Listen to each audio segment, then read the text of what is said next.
بسم الله الرحمن الرحيم. الحمد لله نحمده ونستعينه ونستغفره ونؤمن به ونتوكل عليه ونعوذ بالله من شرور أنفسنا ومن سيئات أعمالنا. من يهدي الله فلا مضل له ومن يضلله فلا هادي له. ونشهد أن لا إله إلا الله وحده لا شريك له. ونشهد أن سيدنا ونبينا ومولانا محمدا عبده ورسوله. فأعوذ بالله من الشيطان الرجيم. بسم الله الرحمن الرحيم. الحج أشهر معلومات فمن فرض فإن الحج فلا رفث فلا فسوق ولا جدال في الحج. بسم الله الرحمن الرحيم. والفجر وليال عشر والشفع والوتر والليل إذا يسر هل في ذلك قسم الذي هجر. صدق الله العظيم وصدق رسوله النبي الكريم ونحن على ذلك لمن الشاهدين والشاكرين والحمد لله رب العالمين. اللهم صل على محمد وعلى آل محمد كما صليت على إبراهيم وعلى آل إبراهيم إنك حميد مجيد. اللهم بارك على محمد وعلى آل محمد كما باركت على إبراهيم وعلى آل إبراهيم إنك حميد مجيد. والفجر وليال عشر والشفع والوتر والليل إذا يسر هل في ذلك قسم الذي هجر. میرے محترم بزرگ اور دوستو، میں نے ابھی قرآن مجید کی تلاوت کی ہے. اللہ تبارک و تعالیٰ نے اس آیات میں فجر کی قسم کھائی ہے اور 10 راتوں کی اور جفت اور طاق راتوں کی جب وہ چھانے لگے. اور بے شک عقل مندوں کے لیے ہے. فجر سے مراد صبح ہے. فجر سے مراد صبح ہے. ایک تو یکم محرم الحرام کی صبح جس سے سال شروع ہوتا ہے، یا ذی الحجہ کی جس سے 10 راتیں ملی ہوئی ہیں. یا تو ذی الحجہ کی 10 راتیں ملی ہوئی ہیں یا عید الاضحیٰ کی صبح مراد ہے. اور مفسرین نے فرمایا ہے کہ اس سے مراد ہر دن کی صبح ہے. تمام جانداروں کو، تمام مخلوقات کو اللہ تبارک و تعالی روزی پہنچاتا ہے. حدیث پاک کا مفہوم ہے اللہ کی ذات روزانہ کی صبح میں مخلوقات کو روزی پہنچاتا ہے. تو میرے محترم بزرگوں اور دوستو، اللہ تبارک و تعالی ہی ہے جو تمام دنوں اور راتوں اور مہینوں کا خالق ہے. وہی خالق ہے، وہی مالک ہے تمام دن اور راتوں کا. راتوں اور دنوں اور مہینوں کو بعض پر فضیلت عطا فرمایا ہے. راتوں کو دن پر اور دن کو راتوں پر، اور بعض پر اللہ تبارک و تعالی نے فضیلت بخشی ہے. اور ایمان والا اس کے اوپر قرب حاصل کرے. ذی الحجہ اسلام کا 12واں اور آخری قمری مہینہ ہے. ابھی ذی الحجہ کا ہی مہینہ ہے. یہ 12واں مہینہ ہے اسلامی مہینہ، جو آخری مہینہ ہے. چونکہ اس مہینے میں حج جیسا عظیم الشان فریضہ سر انجام دیا جاتا ہے. اس ذی الحجہ کے مہینے میں ایک عبادت ہے، حج کرنا بھی عبادت ہے، تو اس کو سر انجام دیا جاتا ہے. اس لیے اس مہینے کا نام بھی حج کہتے ہیں. حج کے مہینے میں حج کرنا اور قربانی کرنا ہے. حج کے مہینے میں ایک تو حج کے رکن ادا کرنا ہے اور قربانی ادا کرنا ہے. حج ایک ایسی چیز ہے جس کا تعلق اللہ رب العالمین کی ذات سے جڑا ہوا ہے۔ اللہ فرماتے ہیں، اللہ کے محبوب صلی اللہ علیہ وسلم نے فرمایا، جو آدمی صرف میری رضا کے لیے حج کرے، تجارت مقصود نہ ہو یا کمانا مقصود نہ ہو، نہ اس کے اندر دکھاوا ہو، نہ اس کے اندر ریاکاری ہو، ان تمام چیزوں سے بندہ بچے، تو اللہ رب العالمین فرماتے ہیں کہ اس کی جزا، اس کا بدلہ جنت الفردوس ہے۔ سرزمین عرب میں اللہ تبارک و تعالیٰ کی اتنی بڑی کریمی ہوئی، مکہ میں اتنی بڑی کریمی ہوئی، انبیاء علیہ الصلوۃ والسلام کا تمام تر تفصیلی پروگرام اللہ تبارک و تعالیٰ نے بنایا ہے۔ اللہ تعالیٰ نے ایمان والوں کے لیے بیت اللہ کی تعمیر کا پروگرام بنایا۔ اللہ تعالیٰ نے ایمان والوں کے لیے بیت اللہ کی تعمیر کا پروگرام بنایا۔ تاریخ تو لمبی ہے، پہلے تو یہ گھر جنت سے آیا ہوا تھا، بیت المقدس جو ہے، بیت اللہ پہلے تو جنت الفردوس جنت سے آیا ہوا ہے۔ نوح علیہ السلام کا زمانہ آیا، سیلاب آیا تو بیت اللہ کا نقشہ مٹ گیا تھا۔ نوح علیہ السلام کے دور میں جو طوفان آیا تو بیت المقدس مٹ گیا تھا۔ پھر مختلف ذریعے سے پھر پیغمبر اس کا طواف کرتے رہے، یعنی کہ نقشہ بنا کر اس کا طواف کرتے رہے۔ پھر اللہ تبارک و تعالیٰ نے ابراہیم علیہ السلام کے ذریعے سے بیت اللہ کی بنیاد ڈلوائی ہے، جس کا تذکرہ تفسیر کی کتابوں میں بھی موجود ہے، حدیث کی کتابیں موجود ہے، تاریخات کی کتابوں میں واقعات موجود ہے۔ ابراہیم علیہ السلام، حاجرہ علیہ السلام، سارہ علیہ السلام اور اسماعیل علیہ السلام مل کر کے بیت المقدس کو بنایا تھا۔ بیت المقدس اللہ تبارک و تعالیٰ کا دربار ہے، رب کائنات کا دربار ہے، یہ خالق مالک کا دربار ہے، تمام جہاں کے بادشاہ کا دربار ہے۔ جب بندہ حج کو جاتا ہے، نہ اللہ تبارک و تعالیٰ کی گھر کی زیارت کرتا ہے، یعنی پہلی نظر اس کے اوپر پڑتی ہے۔ بندہ جب حج کے لیے روانہ ہوتا ہے، حج کو جاتا ہے، تو پہلی نظر بیت المقدس پر پڑتی ہے، آدمی کے پسینے چھوڑ جاتے ہیں، بندے کے پسینے چھوڑ جاتے ہیں۔ تو میرے دوستوں اور بزرگوں، اللہ والے فرماتے ہیں دولت سے حج نہیں ہوتا، شہرت سے، نہ مال سے، نہ سونا، نہ چاندی، نہ بادشاہت سے، نہ صدارات سے، بلکہ اللہ کی مرضی سے ہوتا ہے۔ بیت اللہ کی زیارت ایک حج، ایک فرائض انجام ہے۔ دیکھو اللہ تبارک و تعالیٰ نے ہمارے ذمے ایک 5 اہم سب یعنی کہ ارکان رکھا ہے۔ پہلے کلمہ ہے، نماز ہے، روزہ ہے، زکوٰۃ ہے، حج ہے، اور یہ اللہ تبارک و تعالیٰ ہی کی توفیق سے ملتا ہے۔ ہر کسی کو کوئی چیز آسانی سے نہیں مل جاتی، اس کی توفیق سے، اس کی مرضی سے اور اس کی رضا سے ہوتا ہے اور ملتا ہے۔ تو حج بھی ایک ایسا رکن ہے۔ اللہ سے دعا کرو کہ اللہ تبارک و تعالی ہمیں بھی اور آپ کو بھی، تمام لوگوں کو بیت اللہ کی زیارت نصیب فرمائے۔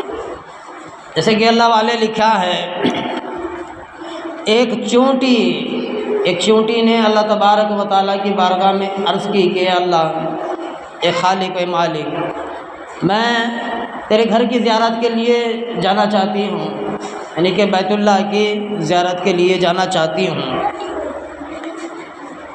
تو اللہ تبارک و تعالیٰ نے اس جگہ پر کبوتر کو بھیجا، اس جگہ پر جہاں چونٹی نے اللہ تبارک و تعالیٰ سے مناجات کی تھی کہ میں تیرے گھر کی زیارت کروں گی، تو اللہ تبارک و تعالیٰ نے اس جگہ پر کبوتر کو بھیجا، اور اللہ نے چونٹی کو حکم دیا، دیکھ اس کو چپک جا، اس کو چمٹ لے، اور کبوتر کو حکم دیا اللہ تبارک و تعالیٰ اب چل بیت اللہ کی طرف۔ تو وہ پہنچی، اللہ تبارک و تعالیٰ کا شکر ادا کیا ہے۔ اللہ کے محبوب کریم صلی اللہ علیہ وسلم نے فرمایا، میرے دربار کی زیارت کرنے والے میرے مہمان ہیں، اللہ کی ذات ہمارا میزبان ہوتا ہے۔ ارشاد فرمایا محمد کریم صلی اللہ علیہ وسلم نے، ایک نگاہ بیت اللہ پر پڑھنا، ایک نگاہ، ایک نظر بیت المقدس پر ڈالنا، ایک طرف 500 سال کی عبادت ایک طرف ہے۔ ایک بار بندہ بیت المقدس کی طرف نگاہ محبت بھری نگاہ سے ڈالتا ہے، پہلے نگاہ ڈالتا ہے تو 500 سال کی عبادت ایک طرف اور وہ ایک نگاہ ایک طرف ہے، اتنا بڑا ثواب ہے۔ اور اللہ تبارک و تعالیٰ کا حکم ہے، میرے دربار میں ایک ہی لباس پہن کر کے آؤ۔ بیت اللہ کو حاجی لوگ حج کرنے کے لیے جاتے ہیں، جب حج کا ارکان رکن شروع ہو جاتا ہے تو وہ ایک کفنی، ایک چادر لپیٹ لیتے ہیں، کفنی ڈال لیتے ہیں اور اللہ کے دربار میں پہنچتے ہیں۔ تو اللہ بھی یہی فرماتا ہے، میرے دربار میں ایک ہی لباس پہن کر کے آؤ، سلا ہوا نہ ہو، کپڑا سلا ہوا نہ ہو، زیب و زینت اختیار کر کے نہ ہو، یعنی کہ کوئی لال کپڑا پہن کے جا رہا ہے، کوئی سفید پہن کے جا رہا ہے، کوئی ہرا پہن کے جا رہا ہے، کوئی کالا پہن کے جا رہا ہے، نہیں۔ اللہ تبارک و تعالیٰ نے فرمایا زیب زینت کو اپنے گھر میں رکھ کے آؤ، زیب و زینت کو اپنے گھر میں رکھ کے آؤ۔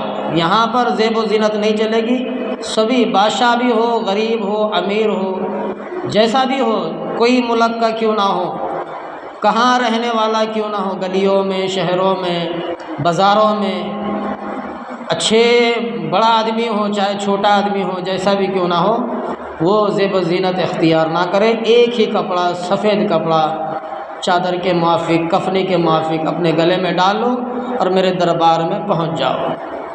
اور جب بندہ پہنچتا ہے حج کے لیے، میرے دوستوں اور بزرگوں،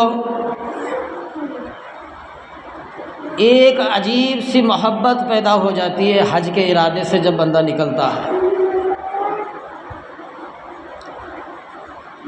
اللہ کی محبت، رسول کریم صلی اللہ علیہ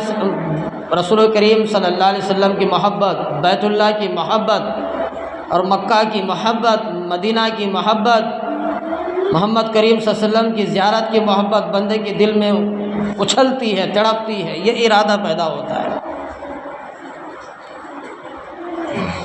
ہر طرح کے لوگ ہوتے ہیں اور کوئی پہچانے نہیں جاتا کہ یہ امیر ہے، یہ غریب ہے، یہ فقیر ہے، یہ رئیس ہے، پہچانا نہیں جائے گا۔ وہ ایک ہی سطح، ایک ہی لائن میں ہوں گے تمام کے تمام، سارے سفید لباس میں۔ یہ فلاں ملک کا ہے، نہیں پہچانا جائے گا، یہ فلاں شہر کا ہے، نہیں پہچانا جائے گا، یہ فلاں گاؤں کا ہے، نہیں پہچانا جائے گا۔ یعنی کہ طواف کے دوران، حج کے دوران ہر ایک کو ایک ہی کپڑا پہننے کا حکم ہے اللہ کی طرف سے۔ پھر بندہ دعا کرتا ہے، اللہ تبارک و تعالیٰ کی بیت المقدس میں پہنچ کر طواف کرتا ہے، حج کے ارکان کرتا ہے اور دعا کرتا ہے، اے میرے مالک، اب میں تیرے دربار میں پہنچا ہوں، تیرے دربار میں آیا ہوں، اب مجھے واپس کر دے یا یہاں تیری چوکٹ پر موت دے دے۔ یہ دو ہی سوال ہوتا ہے بندے کے ساتھ، بندہ اللہ سے سوال کرتا ہے، اللہ کے سامنے التجا رکھتا ہے، دعا کرتا ہے، اے میرے مالک، اے میرے خالق، اب میں آیا ہوں تیری دربار میں، اب اس سے بڑا تو کوئی دربار ہے نہیں۔ میں نے علاقے کی مسجد دیکھی، میں نے شہر کی مسجد کو دیکھا، گلی کی مسجد کو دیکھا، روزانہ کی نماز کی مسجد کو دیکھا، جمعہ کی مسجد کو دیکھا اور ساری مساجدوں کو میں دیکھا۔ اے اللہ، مجھے یہاں جو سکون ملا ہے، یہاں جو تڑپ مجھے ملی ہے، محبت ملی ہے، اے اللہ، اس سے بڑھ کے تو تیرا دربار ہے ہی نہیں، اس سے بڑھ کے تو تیرا دربار کوئی بڑا ہے ہی نہیں۔ اے اللہ، میں اب آیا ہوں، اب مجھے واپس پہنچا دے یا تیری چوکٹ پر مجھے اس دنیا سے رخصت فرما دے۔ گلے میں کفنی ڈالا ہوا ہے، گلے میں چادر ڈالا ہوا ہے، احرام باندھ کر چلا ہے اور باوضو ہو کر کے چلتا ہے، احرام باندھتا ہے، کفنی ڈالتا ہے اور باوضو ہو کر کے چلتا ہے، اور دل میں ہوتا ہے، زبان پر ہوتا ہے، لبیک اللہم لبیک لبیک لا شریک لک لبیک ان الحمد والنعمت لک والملک لا شریک لک لبیک۔ فرماتا ہے زبان سے ہو، اے اللہ، میں حاضر ہوں، تیرا کوئی شریک نہیں، میں حاضر ہوں، ان الحمد والنعمت لک والملک لا شریک لک لبیک، تمام حمد تیرے ہی لیے ہے اور تمام نعمتیں تیری ہی طرف سے ہیں، حمد بھی تیری ہیں اور تمام نعمتیں بھی تیری ہی طرف سے ہیں۔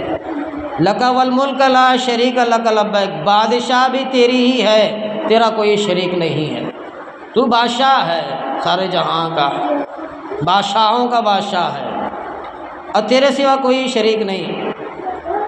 یہ پڑھتے ہوئے، یہ سوال کرتے ہوئے اللہ کی بارگاہ میں پہنچتا ہے، لبیک اللہم لبیک لبیک لا شریک لک لبیک ان الحمد والنعمت لک والملک لا شریک لک لبیک۔ اے اللہ میں حاضر ہوں، تیرا کوئی شریک نہیں، میں حاضر ہوں، تمام حمد تیرے ہی لیے ہے اور تمام نعمتیں تیری ہی طرف سے ہیں، بادشاہیت تیری ہی ہے، تیرا کوئی شریک نہیں۔ ایک بزرگ فرماتے ہیں 7 برس تک میں نے بیت اللہ کی طواف کی رہا، 7 برس تک بیت اللہ میں رہا، 7 برس تک رہے، بیت اللہ خالی ہو اور میں طواف کروں اکیلا، دن کو رات کو ہر وقت، سردی گرمی بارش مصیبت پریشان بیماری، ہر وقت 7 برس تک بیت المقدس میں رہے اور نہ رات میں نہ دن میں کسی وقت میں بھی بیت المقدس کو خالی نہیں دیکھا۔ ہر وقت جب لوگوں سے بیت المقدس خالی ہو جاتا تو اللہ کی مخلوق چھوٹی چھوٹی پرندے اللہ تبارک و تعالیٰ کے گھر کا طواف کرتی ہیں اور وہ گھر کے طواف کو ہمیشہ قیامت تک جاری رہے گا، اللہ تبارک و تعالیٰ کی مخلوق کرتے رہے گی۔ اللہ تبارک و تعالیٰ ہمیں بھی اور آپ کو بھی اللہ کی گھر کی زیارت نصیب فرمائے اور گھر بیت اللہ میں طواف کرنے اور حج کے ارکان کرنے کی توفیق نصیب فرمائے۔ میرے دوست اور بزرگوں، 9 ذی الحجہ کی فجر سے لے کے 13 ذی الحجہ کی عصر تک جو تکبیر تشریق ہے، کہا جاتا ہے اللہ اکبر لا الہ الا اللہ واللہ اکبر وللہ الحمد۔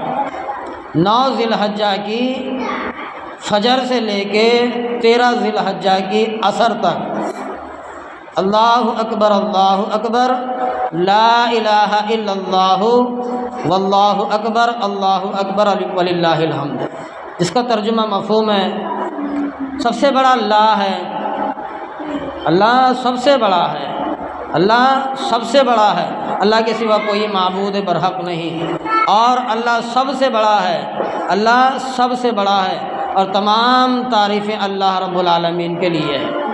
تو اللہ تبارک و تعالیٰ نے حضرت سیدنا ابراہیم علیہ السلام کے، حضرت اسماعیل علیہ السلام، ہاجرہ علیہ السلام، سارہ علیہ السلام، اللہ نے ابراہیم علیہ السلام کو حکم دیا، یہ عبادت گاہ ہے بیت المقدس۔ یہ نوح علیہ السلام کی دور میں طوفان آیا تو سارا علاقہ ختم ہو گیا، تو بیت المقدس بھی ختم ہو گیا، اس کا نام و نشان باقی نہیں تھا۔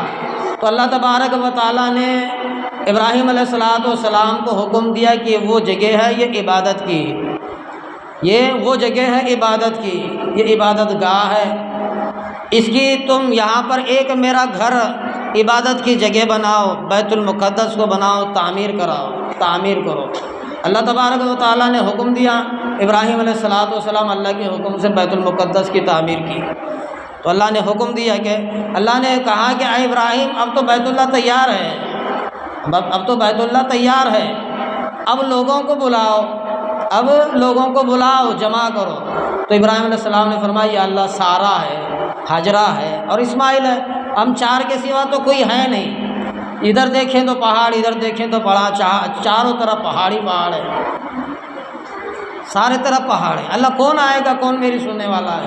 اللہ تبارک تعالیٰ نے فرمایا ابراہیم آواز لگانا زبان سے تمہارا کام ہے، پہاڑ کے اوپر کھڑے ہو کر آواز لگانا تمہارا کام ہے، اور یہاں میری ذات کی قسم میں ماں کی پیٹ میں بھی اگر بچہ آئے تو اس آواز کو پہنچانا میری ذمہ داری ہے۔